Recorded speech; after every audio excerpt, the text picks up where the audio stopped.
Olá pessoal, sejam bem-vindos ao canal. Se você ainda não é inscrito, se inscreva, já deixa o seu like, que o caso de hoje é aquele da família Barrio.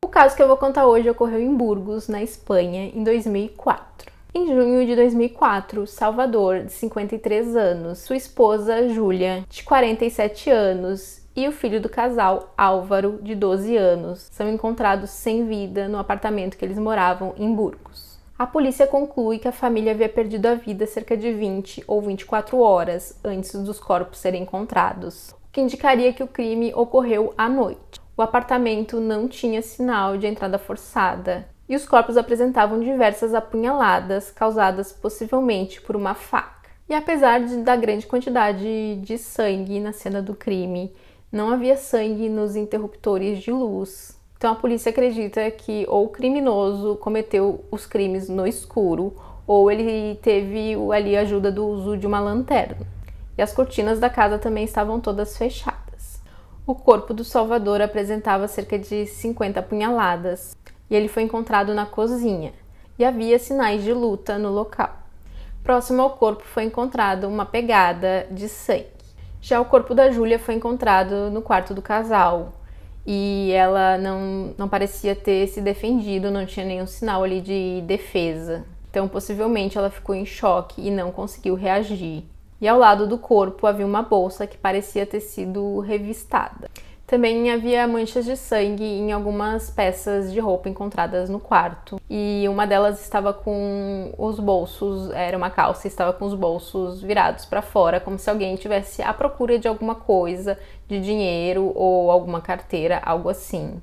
E a porta do quarto do Álvaro, o menino de 12 anos, estava com sinais que havia sido arrombada, o que possivelmente significava que ele percebeu que os crimes estavam ocorrendo no apartamento, então ele teria se trancado no quarto.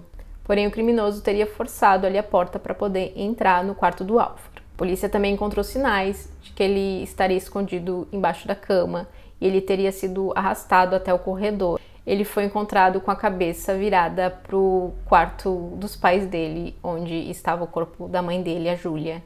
E ele levou 32 apunhaladas, 15 a mais que a sua mãe. Então o criminoso teria ido até o quarto do filho mais velho, que não estava no local no momento, pois o filho mais velho do casal estudava em um colégio interno. Na entrada do prédio, ou mesmo ali nos arredores, na rua, não foi encontrado sinais de sangue, vestígios de sangue. Então a polícia acreditava que o criminoso teria trocado de roupa, se lavado, trocado de roupa ali no apartamento antes de sair. E nenhum dos vizinhos ouviu ou percebeu nada de estranho naquela noite. Porém, os vizinhos do apartamento de baixo, eles não estavam no apartamento nessa noite, eles tinham ido viajar, então eles não estavam na cidade. E já o outro apartamento que tinha no mesmo andar, que é o apartamento da família, que ficava no 5º andar, morava um casal de idosos e eles tinham ali problemas auditivos, então mesmo que a família tivesse gritado ou tivesse alguma movimentação estranha, é bem possível que eles realmente não ouviriam nada. O Salvador, ele nasceu em um pequeno povoado a 60 quilômetros de Burgos. E lá ele tinha diversos hectares de terra, onde ele plantava cereais e girassol. Lá moravam apenas 81 pessoas. Então era um local realmente pequeno, era praticamente uma pequena comunidade. E claro que todos se conheciam, e o Salvador, ele era uma espécie de representante do local. E ele tinha sido elegido pelas pessoas que moravam ali pela 3ª vez. E uma das últimas pessoas a falar com o Salvador teria sido um gerente de uma cooperativa da qual o Salvador era sócio. O Salvador, ele estava negociando a compra de uma máquina agrícola. Então, esse gerente, ele teria tentado diversas vezes entrar em contato por telefone com o Salvador por conta de uns documentos que estavam faltando. O Salvador, ele já tinha feito o pagamento dessa máquina, então faltava mesmo apenas esses documentos para poder finalizar essa negociação. Então, ele tentou ali, praticamente 2 dias seguidos, ele tentou diversas vezes falar com o Salvador. Como ele não conseguiu, ele percebeu que tinha algo estranho. então informou a polícia. Bom, o Salvador ele foi enterrado no cemitério que havia nesse povoado. E algumas pessoas que estavam presentes, elas relataram que no momento do enterro, um homem estava do lado de fora com um trator, fazendo barulho, e parecia que ele estava ali fazendo barulho propositalmente para atrapalhar a cerimônia. E no dia seguinte ao enterro, foram encontradas diversas ofensas escritas no túmulo do Salvador. Então a polícia faz um teste de caligrafia com todos os moradores ali da comunidade. E eles descobrem que quem havia escrito os insultos era um homem chamado Ângel Ruiz. E esse mesmo homem foi identificado como sendo o homem que estava utilizando o trator ali no momento do enterro. O Ângel Ruiz ele é condenado a 5 meses de prisão por ter escrito ali os insultos, por ter vandalizado o túmulo. O Ângel Ruiz ele vivia nesse povoado desde que ele tinha 18 anos de idade. E o pai dele teria plantado uma árvore que ficava ali no cemitério. Mas parece que essa árvore estava invadindo o espaço que havia sido comprado pela família de Salvador. Então eles teriam podado a árvore ou cortado. Isso teria revoltado muito o Ângel Ruiz. Então ele teria escrito ali as ofensas como uma forma de vingança. Ele também tem um certo nível de descapacidade mental e também sofre com um transtorno paranoide. Bom, 2 anos depois do crime contra a família Barrio, o filho mais velho, o único sobrevivente, chamado Rodrigo, que na época dos crimes estava com 16 anos de idade, fez uma declaração pública pela primeira vez pedindo justiça. E depois dos crimes contra a família, o Rodrigo ele acabou se mudando para a cidade onde a mãe dele havia nascido, que era Orense. Lá moravam alguns familiares e um dos tios ficou responsável pelo Rodrigo. Então ele foi lá para essa cidade morar com alguns familiares. E a princípio a família tinha muito medo do criminoso querer ir atrás do Rodrigo e tentar fazer algo contra ele. Então, apesar do local ser considerado bastante seguro, o local onde eles moravam era considerado bem tranquilo, eles acabaram colocando ali diversas trancas nas casas e outras medidas de segurança foram tomadas. Mas em junho de 2007, o caso ele toma um novo rumo e a polícia prende o Rodrigo como suspeito de ter tirado a vida dos seus pais e do irmão. Bom, a família, que até então não desconfiava do jovem, passa a considerar essa possibilidade. Uma dessas tias que estava ali o abrigando disse que após ele ser detido e ser apontado como suspeito de ter cometido esses crimes, em momento algum ele falou para ela que ele era inocente ou que ele não tinha cometido aqueles crimes, o que era de se esperar que ele fizesse. A polícia acredita que a motivação do Rodrigo seria a herança dos pais, já que, segundo a investigação deles, o jovem tinha uma fixação por bens materiais. Eles também acreditavam que o Rodrigo pensava que os pais não o valorizavam o suficiente, que eles davam muito mais atenção ao irmão mais novo. E o fato dele ter sido mandado para um colégio interno para estudar também teria sido um problema, porque teria sido algo que a princípio foi contra a vontade dele. E uma das principais evidências que a polícia encontrou foi um alfinete que o pai dele costumava usar sempre, que era feito ali com 2 anéis. E esse alfinete tinha sido dado como furtado ali da casa quando o crime ocorreu, já que não foi encontrado em nenhum local. O Rodrigo ali sabia que estavam buscando por esse alfinete. E a polícia acabou encontrando ele nos pertences do Rodrigo.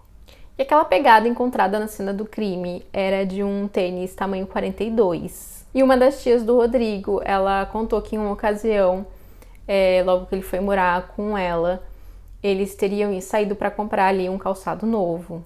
E ele teria escolhido um tênis no tamanho 42. E ela teria achado isso estranho, já que ele havia dito, tanto para eles quanto para a polícia, que ele calçava o número 40. Então ela chegou a questionar se não ia ficar muito grande aquele calçado nele. Ele teria dito que não, que ele botava uma meia ali um pouco mais grossa e que ficaria tudo bem. O fato de não haver entrada forçada na casa e também o grande número de ferimentos, assim como a possibilidade do criminoso ter agido no escuro ou com o uso apenas de uma lanterna. Também o fato de que haviam ali indícios de que o criminoso teria ido até o quarto do Rodrigo, ou seja, ele saberia que tinha mais uma pessoa que morava naquela casa, fez com que a polícia acreditasse que se tratava de alguém que conhecia a família. Mas depois, com essas outras evidências apontando para o Rodrigo, Eles acharam que, de fato, era alguém mais próximo da família do que eles imaginavam e que, na verdade, o Rodrigo teria ido até o próprio quarto para poder ali trocar de roupa.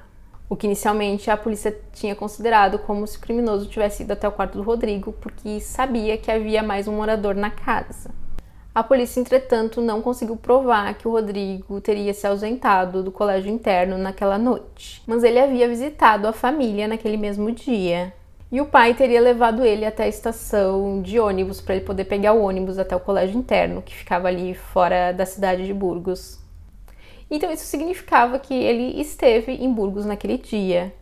E não tem como ter certeza se ele chegou a entrar no ônibus naquele momento para ir para o colégio interno, ou se ele teria esperado o pai retornar para casa e voltado até o apartamento. Isso porque eles não conseguiram confirmar o horário que ele teria chegado no colégio interno naquela noite. E na época o Rodrigo também teria ali apontado um religioso do colégio interno como um possível suspeito.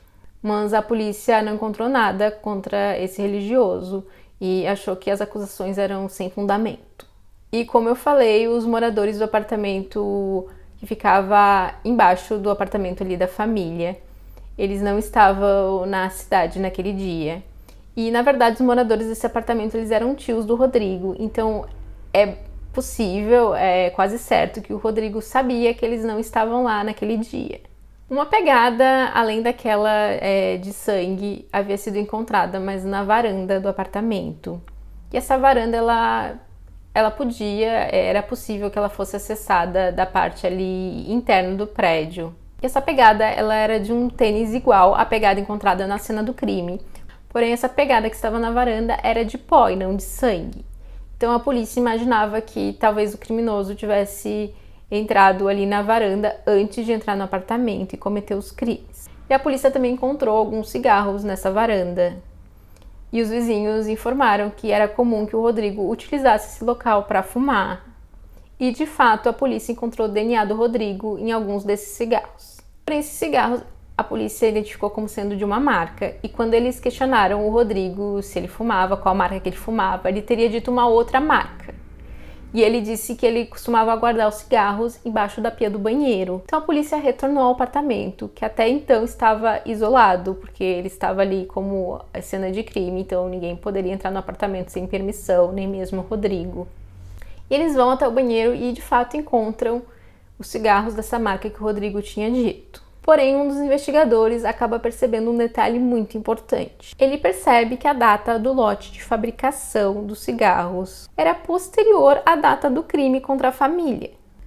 Eles também acabam percebendo que havia alguns sinais de que alguém havia entrado no apartamento após eles terem ali isolado a cena. Isso porque da última vez que a polícia esteve no local, eles tinham deixado, por exemplo, porta de um guarda-roupa aberto e agora estava fechado, a porta de um dos quartos eles tinham deixado fechada e agora estava aberta, coisas assim. Então com isso eles passam a acreditar que o Rodrigo ele teria entrado no apartamento mesmo sem permissão. E tem ali plantado aquela evidência, digamos assim, colocando aqueles cigarros de uma outra marca que não era de fato a marca que ele fumava, já que a polícia acreditava que na verdade ele fumava aquela marca daqueles cigarros que tinham sido encontrados na varanda e que continham o DNA do Rodrigo. A família do Rodrigo, ali, os tios, eles acabam se dividindo. Alguns acreditavam na inocência dele e alguns acreditavam que ele era culpado. Mas a polícia ela não consegue evidências suficientes contra o Rodrigo, então ele é libertado. E o Rodrigo, mais tarde, acaba acusando ali alguns dos tios de ameaçarem a vida dele. O Rodrigo, então, acaba se mudando ali para aquele pequeno povoado onde o pai dele tinha os hectares de terra. Então, no verão de 2011, uma senhora que morava nesse povoado é atropelada. A senhora se chamava Rosalia Martins e ela acaba perdendo a vida. E a polícia descobre que quem teria atropelado a Rosalia teria sido o Ângel Ruiz. Como eu falei, o povoado era bem pequeno, mas no caso a Rosalia e o Ângel Ruiz, eles moravam mesmo bem próximos, eram assim vizinhos. A casa deles tinha uma distância mais ou menos de 150 metros. E é dito que o Ângel tinha um desentendimento com o filho da Rosalia.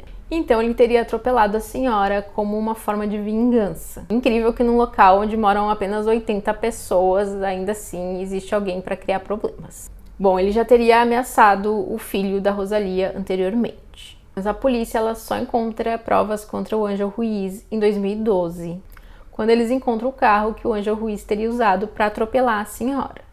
O carro estava na garagem de uma propriedade de um homem que tinha ali uma propriedade nessa comunidade, mas ele não morava de fato ali, ele vinha só para passar o verão, passar um tempo ali e depois ele ia embora. Então essa propriedade ela ficava vazia durante boa parte do ano. Então provavelmente o Ângelo sabia disso, então ele teria escondido o carro na garagem dessa propriedade. Quando esse homem então chegou no local e ele viu aquele carro que não era dele, ele chamou a polícia. A polícia verifica que aquele veículo era um veículo roubado.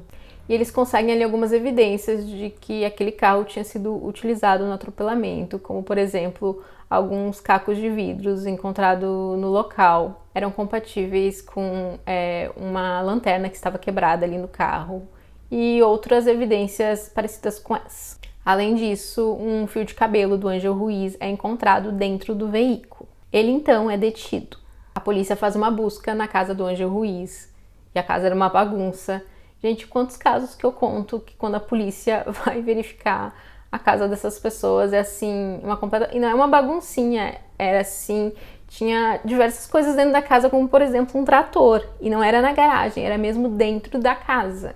Também haviam diversos itens que haviam sido roubados dos vizinhos, inclusive muitas chaves, e eram muitas mesmo, tipo umas 40 chaves. E entre essas chaves tinha uma chave que era do escritório que o Salvador utilizava ali, digamos assim, na prefeitura dessa comunidade. A polícia também encontra uma caixa de tênis, que era do tênis da mesma marca, do mesmo modelo e do mesmo tamanho, do que teria sido utilizado ali pelo criminoso, que teria deixado aquela marca na cena do crime da família Barrio. Porém, era apenas a caixa, o tênis não foi encontrado. Eles também encontram uma faca que eles consideram que poderia ter sido utilizada no crime.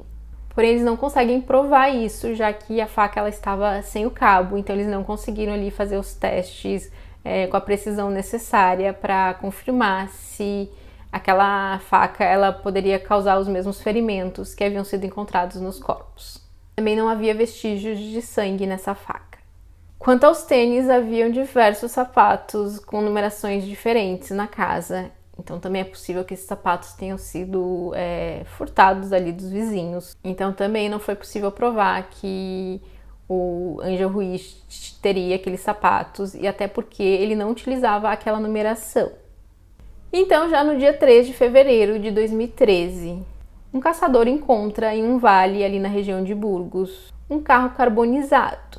O caçador então chama a polícia. A polícia identifica o veículo como sendo de um homem chamado Síbio. O Síbio Angeloff, eu provavelmente estou pronunciando esse nome errado, peço desculpas, mas ele tinha 25 anos de idade e era um homem que tinha ido da Bulgária para a Espanha. Ele morava em um povoado chamado Briviesca. É um povoado um pouco maior do que aquele onde o Salvador tinha ali as terras. Esse local tinha cerca de 6.000 habitantes e eu tenho uma amiga que é de lá. Bom, ele morava há cerca de 5 anos no local, porém ele estava desaparecido. E as pessoas disseram que ele andava na companhia do Ângelo Ruiz. O Síbio ele teria feito trabalhos de construção na casa dos pais do Ângelo Ruiz e assim eles teriam se conhecido. E a última vez que alguém teria visto o Síbio, ele estava entrando num carro junto com o Ângelo Ruiz. A família do Síbio, então, questionou o Ângelo Ruiz sobre onde ele estava, porém o Ângelo Ruiz nunca falou sobre o assunto. Então, com as investigações, a polícia acaba descobrindo que o Ângelo Ruiz ele teria oferecido uma quantia de dinheiro para o Síbio para que ele tirasse a vida do tio dele, que então o Ângelo Ruiz pudesse ficar com a herança do tio. E há provas de que o Síbio ele teria recebido esse dinheiro, porém ele não teria cumprido com a parte dele do acordo, o tio do Ângelo Ruiz ainda estava vivo. Então a polícia acredita que esse tenha sido o motivo para o Ângelo Ruiz tirar a vida do Síbio. E um motorista de ônibus ele diz que ele teria transportado o Ângelo Ruiz de um local próximo ali onde o carro carbonizado foi encontrado até Briviesca. O Ângelo Ruiz, que estava aguardando o julgamento em liberdade, o julgamento ali do caso da Rosalia, aquele caso de atropelamento. Ele então acaba sendo detido pelo possível envolvimento no desaparecimento do Síbio. Mas, novamente, eles não encontram ali evidências suficientes e eles nem sequer encontram o corpo do Síbio. Então, em 2014, o Ângelo Ruiz finalmente vai a julgamento pelo atropelamento. E então ele é condenado a 18 anos de prisão por ter atropelado a Rosalia. Em 2017, a polícia faz uma nova busca na casa do Ângelo. E essa busca é feita com a intenção de encontrar evidências contra o Ângelo no caso da família Barrio. O Ângelo, ele acaba declarando que os policiais, na verdade, eram muito burros, que caso ele tivesse cometido o crime contra a família, ele não ia guardar nada que pudesse ser evidência dentro da própria casa. O que faz um pouco de sentido, já que ele escondeu aquele carro na casa, na garagem de um vizinho.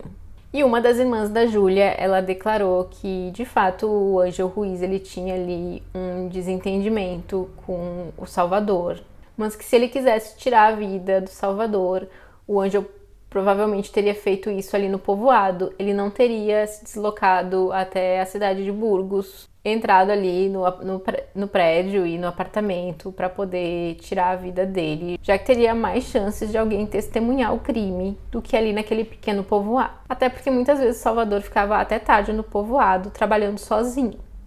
Ela ainda acredita que o Rodrigo é o verdadeiro culpado pelos crimes contra a sua irmã, contra o Salvador e o sobrinho Álvaro.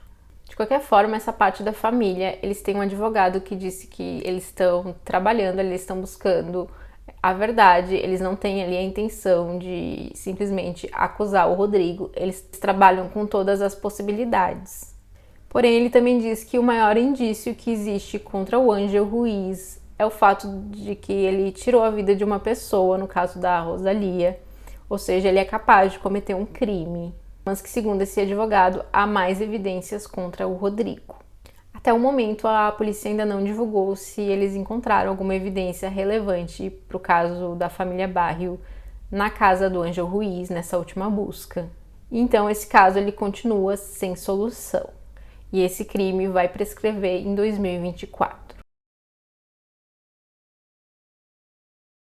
E é isso, esse foi o caso de hoje. Me deixa um comentário dizendo o que vocês acham, quem que vocês acham que é o criminoso responsável por ter tirado a vida da família Barrio.